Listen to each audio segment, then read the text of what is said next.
Welcome to the Entrepreneurs Show. I am Justin Minott. I'm here with my partner Dave Gold. Dave, give a wave. Hey. Any witty remarks for the crowd today? No, only like I said before is that we really should have recorded the 5 minutes that happened when we went live because that's what Yeah, it was a little dicey there for a second. unfiltered.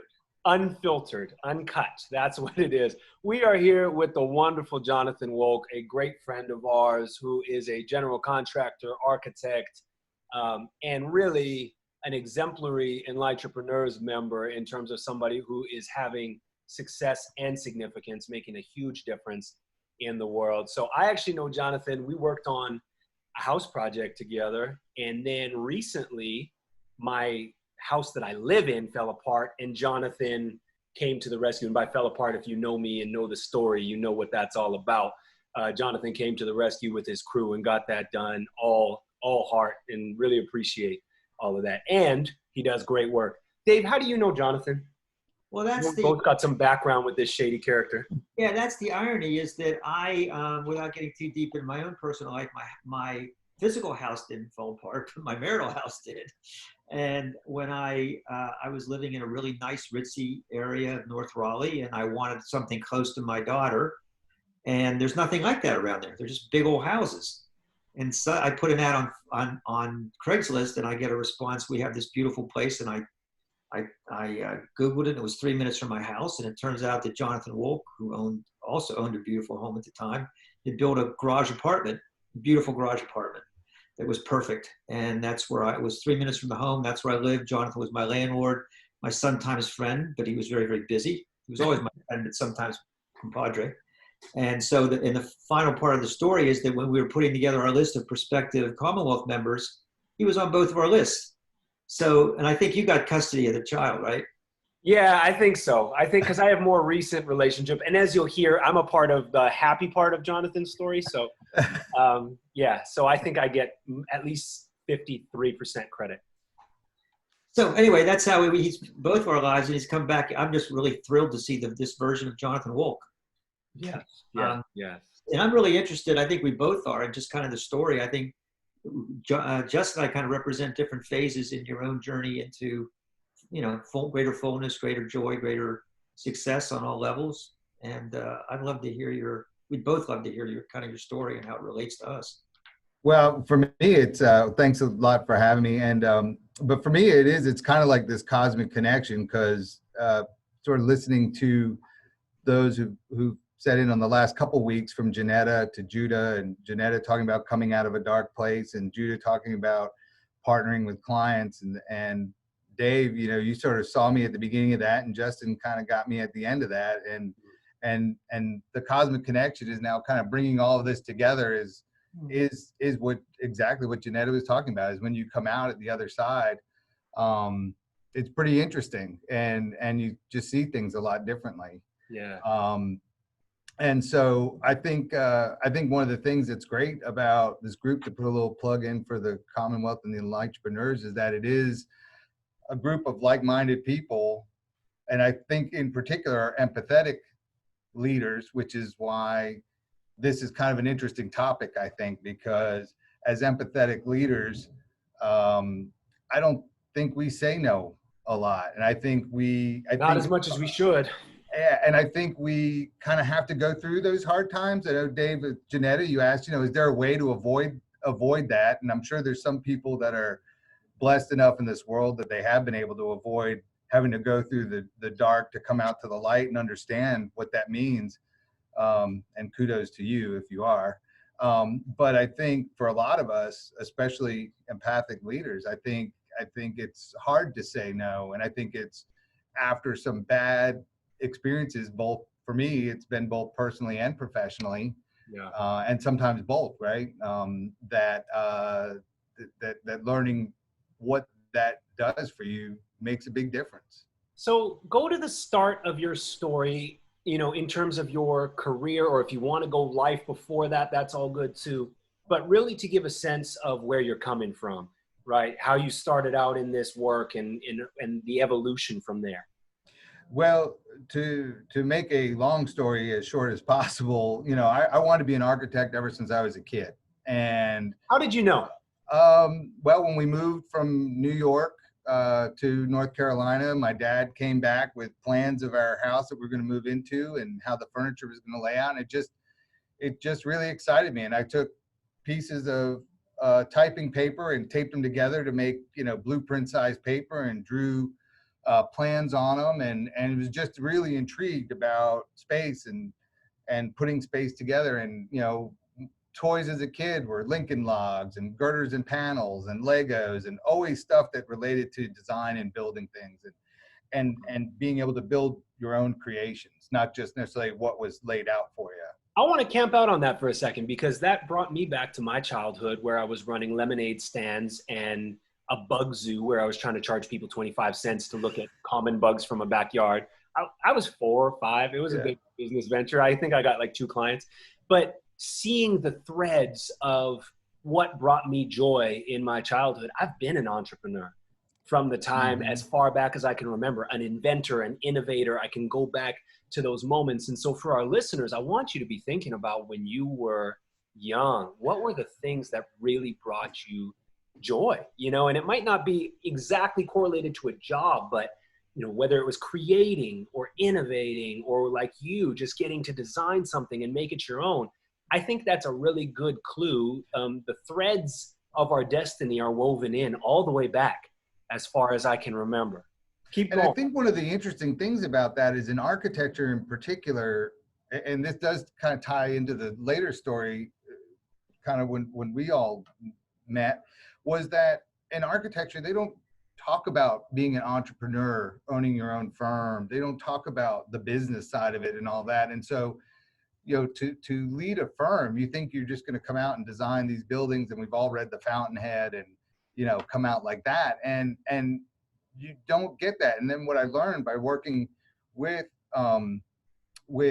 contractors and engineers and developers is that they're all about the business side.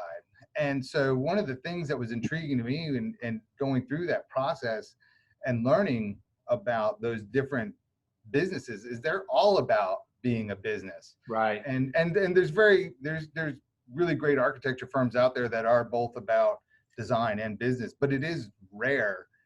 Whereas construction and engineering, it's like law school, right? It's like all about the business and a little bit about construction and engineering. And so that was really enlightening for me, and seeing that, but then also realizing a lot of these companies, or at least the companies I've had experience with, they could be making shoes for all they care. And so somehow there's a bringing in of some meaningfulness into what you are designing and building. And even on the real estate side, like what I'm trying to do with the real estate component is do something that's, you know, really creating a realization of a dream home for somebody. Yeah. Whether it's a short time dream like Dave's, or a long time life, you know, your forever home kind of thing. And so there's a way to do both, I believe. And I think, again, not touting the entrepreneur's horn or the Commonwealth, but I think that's really what it's about. It's not just about making money. You can make money, and in these days, there doesn't take a lot to make money. But to do so in a meaningful way, that and that kind of is what gets to the core of what we're talking about today, is that if you make room for those opportunities come to you. Yeah. And it's amazing. And you have the time to seek those opportunities out for yourself. It's not just taking on whatever comes in, and the phone rings. And when we all start off in business, we're all like that, right? The phone rings, we're excited, you know, sounds great. Maybe you have a little something in your stomach that says, maybe this isn't quite right, but we get excited by it. And I think it's the experience of it, or the know-how of it, having been through it a few times, where now you can kind of assess it both analytically and internally. Yeah, I want to roll back to something, and then roll up to this, because I think you and Justin have been talking about, well, there's like something that comes naturally to you or something you have an affinity for and it's woven in early. And I know I told people when I opened up my law practice, I knew how to practice law, even though I had no idea how to practice. I just knew it, right? But there's something else that's woven in too, and you keep hitting on it in terms of the entrepreneur piece, is that you also wanted to do good. And because you didn't just start an architecture firm, you were doing sustainable architecture, right? Yep. So why don't you talk a little bit about the fact of that part of you also that was what weaving into your business part and how that manifested in your business. Well, I think I owe a lot of that to in school when I did my undergraduate. You couldn't just put a line on paper. Like the line that you're putting on paper had to have meaning to it. So whatever that meaning was, in some cases it might be sustainability. In some cases it was because there is something inherent about the site or something inherent about the client or the project program or something. And so there has to be a meaningfulness to it. And that's kind of the struggle or desire of a designer, is to do something more than just having sort of random lines on paper that make rooms. It's how does this become more meaningful to the client or the people that are going to be using the building. And so I think in some cases it was, can we do something better for the environment? In one project, we were able to restore a stream that literally looked like, a river picture out of something from the old commercials with the crying Indian, right? I mean, like literally tires on the banks and all this, and now it's this beautiful stream with reeds in it and all that, and the restaurant sits right out by it, and it's battling brick, and now it's something both good for the environment and meaningful to the people that come and enjoy that restaurant. And so there's all different, I think every project has its unique conditions. Every project has its unique problems, opportunities. And so whether it's fixing Justin's, basement wall that collapsed, right, or restoring a stream, or wanting to have something that's powered, that all the hot water is powered by, solar power, things like that. Every project will bring to it that thing. And I think that's the exciting part. And then for me personally, adding the construction and the real estate component, that's the whole idea of the 360, right? Is that it's not just as being an architect for all those years, we were kind of coming in at the end of the story, whether budget was set or whatever, whether the site was already selected, whatever, this is a way, what I found is I like working with the clients. I like the deal making part of it. I enjoy the going out and hunting for sites. I enjoy the, what are the opportunities in the design process and then the construction process. And so it's hard in my mind. Early on, I always compared it to like an Apple versus a PC, right? Or having Toyota make a Ford. The construction industry is the only industry that really breaks it all apart. If you look at how an Apple's software and hardware integrated, that's kind of the idea here, is that you really want the people that are putting the lines on the paper to be the ones that are putting the studs up in the field as well. Right. I think that's such a great metaphor for life, what you were talking about with the difference between just having random lines on a paper and meaning. And I think that is, for our listeners, what people are looking for, is not just a job, not just activity, not just things. It's how do these things, or the lines on the paper, if you will, use that metaphor, actually translate into a life of meaning and a life of purpose. Share a story about a project that really infused you with that sense of, this is why I am here. This is why I'm doing this. Like what's an example of that for you that comes to mind? I mean, honestly, there's a lot. Where Dave stayed was kind of a rebuilding of an old home and kind of making it something new and exciting. Project in Greensboro, the hotel where we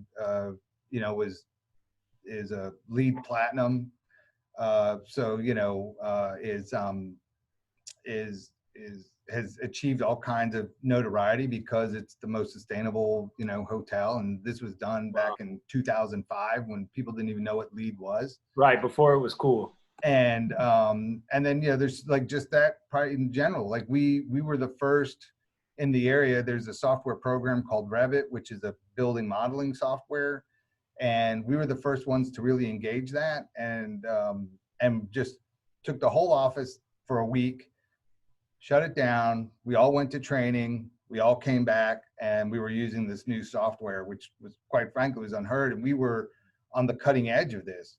And so that's one of those things that bridges all these different things, right? You have this great project, but then it's also about team and how everybody comes together, and everybody was learning this software together. And quite frankly, that project would still be under construction today if we didn't engage that 3D modeling, because it was so complex. And we were really looking and exploring a lot of different aspects of the project. So, you thrive as an innovator. That's what you're a creator, you're an innovator, and you definitely thrive in that space. And every project, that's what I mean. Like every project you do has a little something to it, and whether it's about team or process, or you everybody rallied around and solved the problem. I did a project in Minneapolis that was this old warehouse renovation, and we were turning it into a headquarters building. And this project had this building was a warehouse for batteries that were being manufactured for World War II fighter jets or something like that. Wow. And so the building was completely painted in lead paint. So we had to, clean that up. It had asbestos insulation. We had to clean that up. And then the floor, the concrete slab was really full of battery acid. So we had to clean all that up. Oh my God. So, then we created this beautiful award-winning headquarters building. But what was so interesting about it was, because it was such a unique project and a unique opportunity, we were getting input from the subcontractors, because they were like, they'd be like, look, the way this is happening, the way this needs to go together, the way it's designed, it's almost impossible to do it. And it's like, okay, well, tell us, how can we do this? What makes sense? You're the guy that does this all day, every day for your life. What do we do? And we sit there and collaborate and have these essentially collaboration sessions where the guys were getting to have their own input into the design, and the overall result looked the same or looked very similar, but they had input in how it went together. Wow. And that was a great, that's a great project, and that was a great process. And all the crews on that project were talking about how this was one of the best projects they worked on, because we were actually listening to them. Wow. We were like, hey guys, you tell us, you tell me. I don't need to dictate to you. And I was 20-something-year-old architect at the time. I'm like, I don't know how this stuff goes. I just drew it up. You tell me. You've been building this thing, stuff like this, for 30 years. So I want to start dovetailing in towards the topic that we told people we're going to talk about. just for yucks. Yeah, we've teed them up just so we can check it off. But it's a great transition, because I'm thinking about, we're talking about meaningful, whatever meaningful means, whether it's just having a line that relates to something else, or whether it's some deep calling that you feel. And that part of that, for those of us who want to bring meaning, part of our meaning is being of service, which means big yes, right? So there's that kind of impulse in that as well. But I want you told that great story, which is what kicked this all off in the Commonwealth group, about saying no. So I'd like to want to hear about the no, but also like how your attunement to meaning, what's most meaningful, helps. It's like a compass point to help you decide when to say yes and when to say no. Well, I think we all have something in our gut, right? We've all taken on a project that we know we shouldn't have. And at the end of the day, you revisit and you're like, gosh, and when you're young, I think you're not as attuned to it, or it's there, but you don't have enough experience to say, hey, I had this feeling before, right? It's like anything. It's like relationships, whatever. And so I think as we become more attuned to listening to ourselves, and I think a big topic we talk about here too is trusting yourself, right? And Panache talks about, right, living your best life now. You know, I think when you take that in, you start to understand, okay, do I want to spend my time dealing with this that's not fun or not interesting or doesn't bring me joy or whatever the case may be, versus this one over here. And I think as we've experienced these different outcomes, we now have the experience to go, oh, I had that feeling before. Right. What's it telling me? You know? And quite frankly, for me, what's pertinent about this for me is this is all like just like you're in the now, right? This isn't something I've been practicing for years. This is something I've been practicing for days. So it's a realization for me,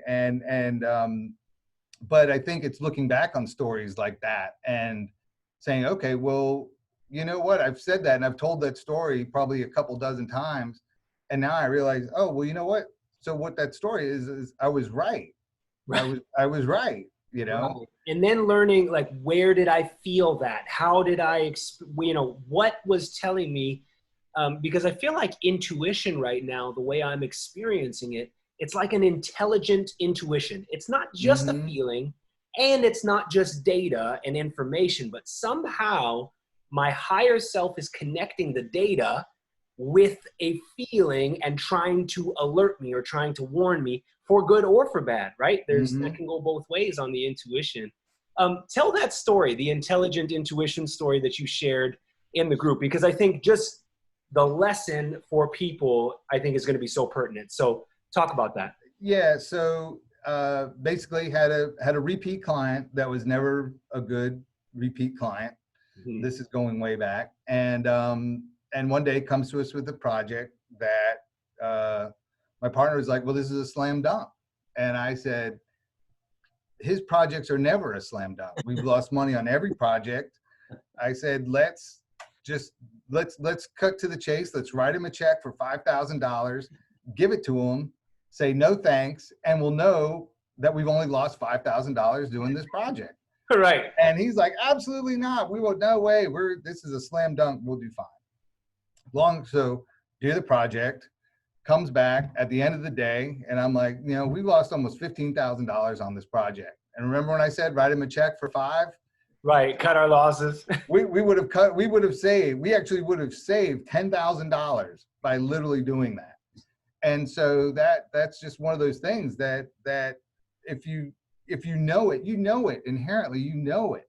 Right. And especially in a case like that with a repeat client, right? Like over and over and over. And I think for me, what's happened to me recently with relative to that story is when I have said no to some of these things in similar situations, is that what it's opened the door for, because now you have the time. And now I've got these, great projects and great opportunities and people that enjoy working with you and people that are happy to pay you what you're worth because they're happy with your work product. And it also might be, this is the empathic leader part of me, right? Is maybe it wasn't just him being a bad client or a bad person. Maybe it was just we weren't a good team, right? There you go. There may be somebody working with him now that's making a fortune because they're simpatico, right? They work well together. And so you're not just doing it for yourself. It's not just being selfish. Ooh, that's deep. Also, letting that person go find somebody that they actually work well with, right? Dave, unpack this. What is this experience? Dave is the wise one here. We bring him in now. Tell us what is going on here. Yeah, he sees me jumping out of my seat here. Yeah. So first of all, there's two questions that Justin and I banter back. I was thinking two things we ask each other a lot in the course of our collaboration. And one is, how does a decision make you feel? Right? We just run that by all the time. Like, and it's so simple, right? And the other is that I ask Justin a lot of this too, is like, where do you feel it? Like what part of your body? And it's interesting because then your body's a map. I feel it in my gut. My guts are telling me no, in my heart, it feels okay, whatever. But but you just made this beautiful point at the end that Justin and I were just talking about this morning. We have an 8:00 meeting, which is kind of like our sunrise sermonette. We get up every. Not a lot gets done, but we love each other very much in that 30 Yeah. minutes. And then we just kind of say, what's the highest spiritual wisdom we have to bring to digging dirt and dumping dirt today? But Right. and today was just the connection to realize, wow, to look at this as your own little thing, you're missing the bigger picture. Mm-hmm. So, but enough of me preaching. There's some. I've got a really good question for you. Okay, so I'm teeing this baby up for you. Just put it on a tee ball for you. Right. So when you look at your own evolution, the 10 years, I met you in 2010 rather, right? And that was 2020. Tell me the difference of how you process these situations, then and now. Give us an idea of what it feels like, what it is like, and how your own evolution has helped you make these decisions. I think it's real confidence in yourself and real confidence in your decision making. I think part of the experience is those saying no's didn't end the world, and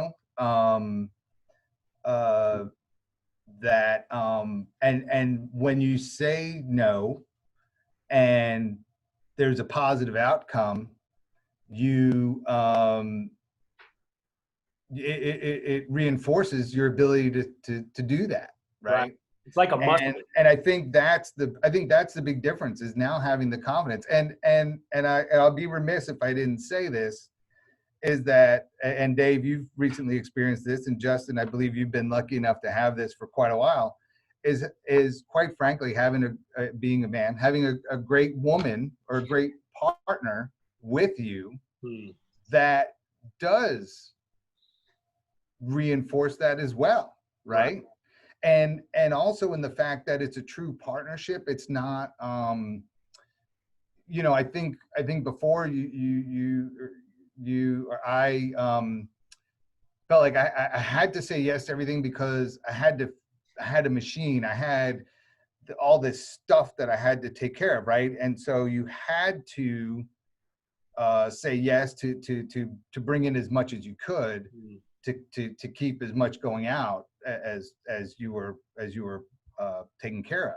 Right. And so, but I think when you find a great person to be with, that helps you assess that decision making, and also give you the confidence to make those decisions. And then just real quick too, with Melinda finding Bloom Here, which is a nonprofit, a space and place for empowering women. Beautiful organization. Going through that process with her, and not just her the community she's serving, but also the work that she's doing, also kind of opened my eyes to, I'm not just an architect, builder, real estate agent. There can be more to this. Right. It doesn't always have to be this, an up high service, business, if you will. It can be business. It can be in your day-to-day business. And I think that is really the culmination of a lot of different things. And I think it is, going back to what Janetta was saying, is, going through, the dark, and going through the dark. And I think not even realizing that I was even in that, I don't want to call it a bad place, but that I wasn't myself. Mm-hmm. And I think from what you were saying, Dave, in those 10 years, I think from when I met you to when I met Justin, like, I'm back to who I was, I think, initially. Right. And it took a long time. A better version, a much better. Yeah, I think it takes a long time to get comfortable with that. It took a long time for me to get comfortable with that. I want to make a point on this, because I heard you say things like, you took on all these big, maybe expenses in life, and that can kind of dictate. It's saying no to the right projects so that you can say yes to the right projects. It's saying no to the right relationships so you can say yes to the right relationships. And it's saying no to lifestyle type of stuff. So many of us, especially here in the West, we ensnare ourselves by the shit we need, or the stuff we accumulate and whatever. And if it's holding you back from actually living your purpose, it's like, man, I listen to a lot of Gary Vee on Instagram, and he talks about, dude, if your house is holding you back from being the person that you need to be because you have to work a job you hate so that you can be there, he's like, sell it and live in an apartment or like whatever, just downsize, move the pieces in such a way that allow you to show up in the world as your whole self. And it's a bit of a kind of chess game. It's not just projects. It's not just relationships. Touch on that. I see. Well, I think the nuance is learning that for yourself. Yes. For you, when I met Dave, I was happy. I thought I had everything that I wanted. And I don't think you realize it until you do question it or till you do give it up or till, that's what I was saying. Like when you say no and then, or you change something and then the world doesn't fall apart and you realize, oh, I'm still here. The world's still here. In fact, everybody's better. Yeah, right. My relationships are better. The people in my world are, all these different things. And I mean, it's a constant process. I mean, it's not, it's not something you get, it's not a merry-go-round you get off and hey, it's great. It's constantly evolving. It's changing every day. But I think it's the questioning part of that is like, is that okay? Yeah, I thought this is what I wanted. But then making that leap to even asking that question to then realizing then, those are big, big steps. And some can be really small things like saying no to going out to dinner with somebody you really don't want to go out to dinner, right? Which sounds easier than it may be, especially for somebody like me. But those are the day-to-day ones, and but they just grow from that. It's big, and it's I think one of the things I wrote down when I was sort of thinking about this was one of the things that's one of the things that I actually admire about narcissists. They can say no to anything, right? Because if it doesn't serve them, they say no to it, and they say no to it instantly. It doesn't matter how much you've done for them. It doesn't matter what you've done, whatever. If it doesn't serve them, they say no. And it's like I always was amazed by that. And now it's like, oh, okay, I see. Because if you say no, you get to do for yourself what you want. Yeah, but see, What's the nuance there? Wait, yeah, hold on. Yeah, I'm gonna grab the mic here. So because you're just reading my mind, because there's a way that saying that it's the right kind of self-centeredness. Right? There's a way of it's an empowering self-centeredness. Right. And I think back very personally, like both of us, like we're in marriages, we got daughters, right? And we made a promise we were going to do that. And so everything's telling us the right thing to do is just stay. But then there's a way that we have to claim ourselves, like what's really best. And, and look how everyone has flourished by us doing that, because we said no to these ideas that weren't really our ideas, right? And there's a way that, like you say, the narcissist is doing it for the wrong reasons and usually ends up in a shit place. Right. But when you're coming from a place of love and from a place of caring, which all the three of us are, and I'm sure a lot of our listeners are doing as well, then there's a way that saying things that look like they're selfish or look like they're not the right thing to do, because you have to claim it. That's the hard part. You got to say, damn it, I'm standing on here. I don't care what anyone says, what anyone thinks. I know this is right. That just takes balls. Right. Well, because you're letting go of the judgment of others. That's right. You are letting go of the need to be liked, which for me, super hard. I do not like being disliked.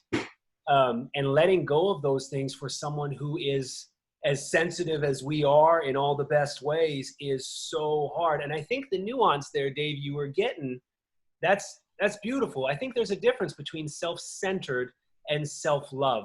That it's, it is. It's centered, quote, on you, but the connotation of self-centeredness or ego is not there. It's about what is the most loving decision for me. And then ultimately that becomes the most loving decision for others. I don't think narcissists are actually looking at it as a loving decision for themselves. It's kind of F everybody, I'm the shit. So, interesting point. So, what does it feel like now in your work, in your evolution? Because I know you're saying you've been practicing this for a few days. Drill that down for us, right? So what are some of the beautiful yeses that are coming up in your life because of how you're approaching this? so many, no, it's just crazy. You know, from, you know, the other day we were talking about, you know, get a video up online, and I get a video up online, which is probably something I wouldn't have made time to do for myself.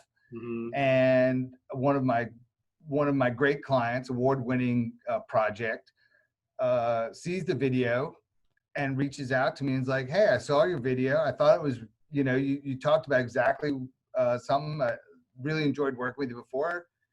Yeah, I'd love to talk to you about a project, you know, for my wife and me. You know, I mean, Right. how And this was the first video you put out the after we first had, video, right. yeah, yeah. And so, but like, what I was thinking about is if I was dealing with these other issues that I'd been dealing with and have been sort of severing ties with, or just saying no to, is I wouldn't have had the time or made the time or been in the frame of mind to do it.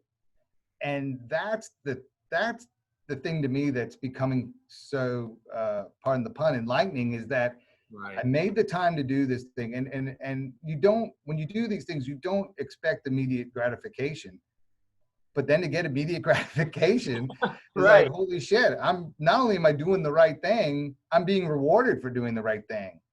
And it just, that's what's happening time and time again. And now it's like opening my eyes to, you know, being really aware of myself, you know, and my feelings, and exactly like what you said. How do you, you know, how does this make you feel? Does this excite you?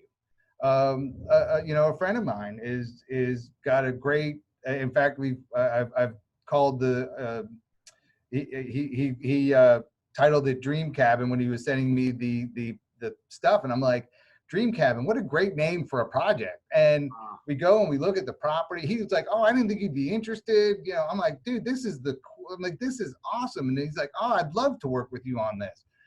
And we go and we look at the property, and it's this beautiful mountainside and you know, views to the pastures and the stream. And we're walking the property, and he's talking about what I'm like, dude, you're so right on. Like you this is, I'm glad you know, I'm glad we actually talked about this, because I would have been so irritated if you had just gone and done this and then invited me up to your cabin in a couple of years, you know. And so, you know, it's just things like that now I'm making time. Like, I probably wouldn't have made time to go spend the day with him, driving up to the mountains and walking his property and all that, with everything else that had been going on, you know. And so I made opportunity for that. And now it's this beautiful little project that we're going to work on together. And so it's just all these little things like that are happening. It's just, I mean, without being corny, it's just cool, you know. And can I go a step further? I think it's magical. What do you think about that? That you're actually stepping into a magical life? I mean, I think I come back to probably one of the first things that we watched with Panache, and talking about that. And I think there's a lot of truth to that. So Melinda has so many crystals in our house that some of that shit's got to be starting to work. So between that, you know, there's some magic happening for sure. I think one of the things that makes me really gives me such joy, you know, is Jonathan and I cavelling, which we're allowed to do because. Oh my gosh, here we go. So here's, we're going to go into a thing about how much they're cavelling while they're schwitzing, and they're. It's usually 2-to-1 black and white. We got 2 Jews to 1 black, so we got often we got the majority. But that I would say this is an invitation into magical life. What the Facebook, what you're doing. And I've got to watch you transition from living a muggle life to a magical life. And I think it's something about claiming that and say, damn it, you know, I'm not a muggle. Mm-hmm. And this is what it's like to be happy, like giving yourself permission. Not even that I was a sad person. That's what's so funny. Like, I've always been a happy person, but like now, like to really experience like true joy and to be happy about all the conversations you're having and the things that you're working on, and being happy about coming to work, quote unquote, every day. I mean, Right. it's just, it's cool. It's cool.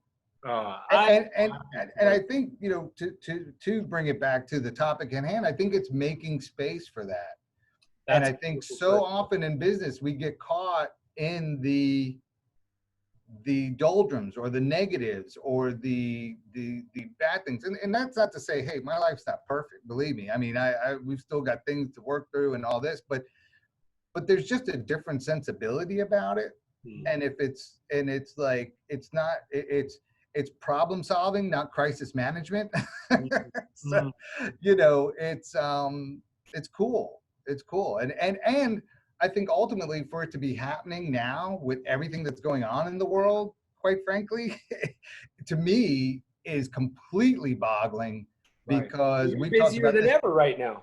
because this is, you know, we talked about before, 4 months ago, I thought I'd be dead in the water, struggling for work, probably bagging groceries at Harris Teeter or something, because there weren't any projects out there. There wasn't anything to sell. There wasn't anything to work on. And so I think that's, to me, when you talk about magic, Dave, that's where I feel like that's where the magic is. When you look at how bad it is for a lot of people right now, and to see the not just me, but a lot of the members of the group, it does really blow your mind, and think there's something else at work here that's not just a bunch of great people getting together. There's something, there's some real energy there, and it's pretty cool. So we were listening to Panache does his 9 a.m. meditation today, or every day, and he was talking about basically the idea of trusting that you will have the resources you need to fulfill the mission, right? So whatever that is for you, why you're on the planet, it's an alignment with your mission, because when you're aligned with why you're on the planet, of course you'll have the resources you need to do what those tasks are. And it's almost like life is taking care of that for you in some of these beautiful ways. So I think for a lot of people, you know, obviously it doesn't negate hard times, but sometimes it's a lack of alignment, right? That, you know, you're not getting the resources you need for the mission because you're not on the mission. It's like, why would I give you the sword for the battle if you're not at the battle? Like, you need to be on path and on mission moving forward, I think, to experience that level of alignment. What do you think about that? That's you, Dave. That's me. Oh, I didn't know you were. I'm just looking at the FedEx man and wondering if my dog is safe outside. So that's the life going on there. I feel that, first of all, happiness and love and trust are contagious. I'm not exactly answering your question, but this is what's going through. And it feels, and the fact that the three of us are not just getting by, but actually thriving in a time of this is not coincidental. I mean, I think there's an element of grace involved, that we're just, you know, there, but for the grace of God, sure. And there's also just something that that we want to do good.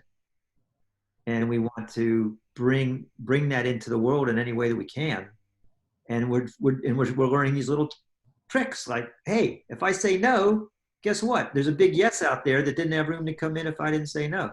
Yes. I think that's why I say I think it's like just an invitation. It's really more of an invitation into a life right now that we're offering. And I appreciate the plugs for the Commonwealth Group, and I'll plug it again because, you know, that video, you posted the video because we said, what the hell are you going to do this week? And so it was like, I got to check it off my list, and you put it up there, and son of a gun. And we're getting story after story like that. And I want an army of magicians. I want an army of, I mean, we do. I'll speak for myself, Justin. You can talk for yourself. We want an army of happy, life-changing, impactful, you know, just magicians who love life, love themselves, are in loving relationships, and they're doing it through business. That's fun. And make a ton of money. Right. A ton. I'm talking a ton of money. For those who need it. I think that's beautiful. So, Jonathan, I know your website is Wolk, WOLK 360.com. Oh, there we go. I want to spend a minute here as we wrap up. Talk about the type of clients that are a home run, because you talked about, okay, what you say no to. What are the people that if they're there, this is a slam dunk. Yeah, I'm saying yes to these humans. Well, for me, what I really love is it's the full circle process, right? So the 360. It's the real estate, the design, the construction, and then if they want to sell it, the real estate again. Mm-hmm. And so I like helping them find what they want, helping them find something that's maybe not quite what they want, and then modifying it to what they want, and then building it. So that's really the ideal. And it can be somebody that's looking for a $200,000 house. It could be somebody looking for a $2 million house. It really could be anywhere in between. It's all about, it's really, for me, it's a lot about that process. It's about, we talked about it again with Judah about partnerships. I like to think of it as collaboration. So let's sit down, let's look at, do you want to be in a particular part of town? Do you just want a particular type of house? Do you want a particular type of coffee shop or building or office space, whatever the case may be? What is it that you need, or what is it that you're looking for? And then let's go see what we can find. And if we can't find what you're looking for, let's find something that we can modify, which is the part that I really like, right? Let's find an old art gallery and turn it into a cool, coffee shop, cohab space. I think there's all kinds of things like that. And it's about, and a lot of people say, oh, I don't have the vision. I haven't seen this before. I don't, I don't know how to get there. But that's, I'm your tool. I'll help you through that process. I'll tell you, if we know what you want and we know what your budget is, let's go look at it with a vision and let's see what we can do to get there. And that's really my ideal. I love, and then, I can just work with people on one aspect of it. I do a lot of just real estate. I do a lot of just design, and I do a lot of just construction too. But when I come to that, if I'm just coming to that one particular part, I still bring that vision or idea to it, even if I'm just helping. If I'm building it, I might be helping inform the architect. I'm not going to do their design work for them, but I look at it with a little bit of a different eye than just somebody that's a contractor. And same with the real estate, or if they're they just want me to help them find a lot or help them find a house to renovate. I still look at it with that eye.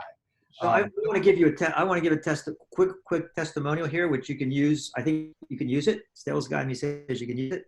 So there's the great scene in Pulp Fiction where they have the problem at the end and they're trying to fix it. And they call Marcellus and they said, oh, the wolf's on the case. They said, oh, why'd you tell me the wolf's on the case? Relax. So Justin's house collapses. He's got to move his family out in the middle of the night. Besides my concern for his family, it's wreaking hell with our business because not to mention his mind's elsewhere. I'm thinking, oh my God, I got all these things planned. And I said, what are you doing? He said, I got Jonathan Wolk. And I said, the wolf's on the case. The Wolk's on the case. The Wolk is on the case. So I just want people to know that it doesn't matter what the hell it is. If you need the Wolk, get the Wolk. Yeah. That's so beautiful. And it is so true. I just felt like I knew I was going to be all right. And thank you for that. And I also will say, I know you thrive. The thread I keep hearing in your work is you really thrive in these creative spaces, right? That you love to be creative and bring that partnership type of model with people who are open-minded to, different possibilities. And so if that's you, make sure you reach out to Jonathan, a lovely man who's doing lovely work. Thank you for being on the show today. Dave, land the plane. So Justin, after all these wonderful things that Jonathan said about the Commonwealth Group, if I was someone and I wanted to join this magical yes, what would I do? Reach out to us. You can visit theenlightentrepreneurs.com. And I will say, as far as alignment of values go, if you are a business owner or a leader who is about something way bigger than just making money or whatever it is, and you really want to make a lasting impact, this is the community for you. And the feedback that we keep getting from people who jump in are, where did you find these humans? I just never knew there were other people like me who were empathetic and also, cared about doing business the right way, but also wanted to be successful and It's just a beautiful community, and I feel like we're creating really a tribe of these like-hearted humans. So love to see you in there. If that's you, if that's not you, I don't want to see you in there because we like what we got going on. How about that? All right. Hey, I just got to say, this has been so much fun. This is one of those things where people say I'd go to work even if they didn't pay me. Right. This has just been one of those ones where, hell, even if it wasn't my business, this is what I want to do with my life. So thanks to both of you for being who you are, and thanks to everybody for joining in and sharing your energy with us as well. Awesome. It was great. It was like a family reunion. It really. Yeah, this is beautiful. Keep up the great work, Jonathan. He's the Ethiopian tribe. Yeah. Oh yeah, Exactly. that's a good story, guys. I'm going to put that up on Facebook. That's the